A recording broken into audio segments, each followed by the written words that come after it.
Assalamu alaikum wa rahmatullahi wa ta'ala wa barakatuhu.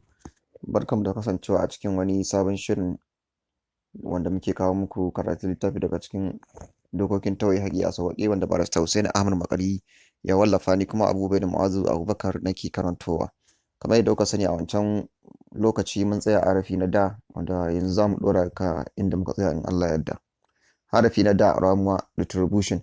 A yare na Turanci wannan kalma tana da waɗansu kalmomi da suke ɗaukar ma'ana kusan iri ɗaya, kamar payback, reprisal, retaliation, revenge, vengeance, recompense, retributive justice, poetic justice, nemesis, reckoning, reparation, da tit for tat, an eye for an eye da sauransu.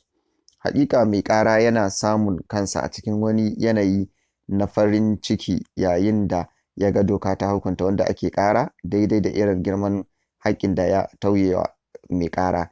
Aƙida ta ramuwa, retributism, wata fahimta ce da mabiyanta suka yi imani da cewa adalci shine hukuncin da ya zamto ya yi daidai da laifi. Duk irin laifin da mutum ya aikata, to wajibi ne doka ta tanadi wani hukunci da zai dace da girman ko ƙanƙantar laifin, saboda wanda ake tuhuma ya cancanci wannan hukuncin. The best response to a crime is punishment proportional to the offense, inflicted because the offender deserves the punishment. Irin wannan adalci na hukunta wanda ake tuhuma ko wanda ake ƙara daidai da laifinsa shi ake kira da retributive justice.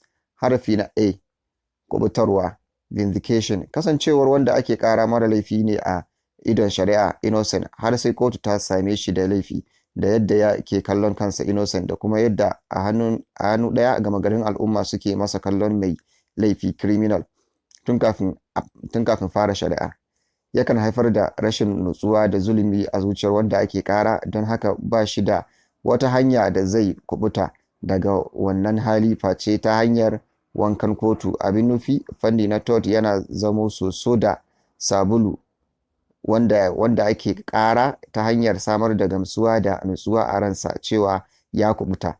Haka ma gama garin al'umma za su canja tunaninsu daga kallon mai laifi zuwa mara laifi sakamakon kubutarwa ta kotu. Irin wannan kubutarwa da shari'a ake wa wanda ake ƙara ita ake kira da vindication. Harafi na fa, hukunta mummunar ɗabi'a, punishment of wrongful conduct. Horar da wanda ake ƙara baya daga cikin manufa ko makasudin wannan fanni, amma duk wani lokunci da doka ta tanada zai zamto kamar horarwa ne ga wanda ake ƙara. Saboda haka idan an kalli remedy a kotu da kotu ta ba mai ƙara, zai iya zama horo ga wanda ake ƙara. To a nan za mu dakata in Allah ya so ya yarda, sai kuma a shirinmu na gaba za ku ji ci gaba inda za mu ɗora daga bambancin tort da waɗansu ma'anoni na shari'a. A madadin mawallafin wannan littafi dokokin tauye haƙƙi a sauƙaƙe, barista Hussein Ahmad Makari, sai ni Abubakar Mu'azu Abubakar da na karanta nake cewa mu kasance da ku a cikin wani sabon shirin na nan gaba. Na gode, na bakku lafiya.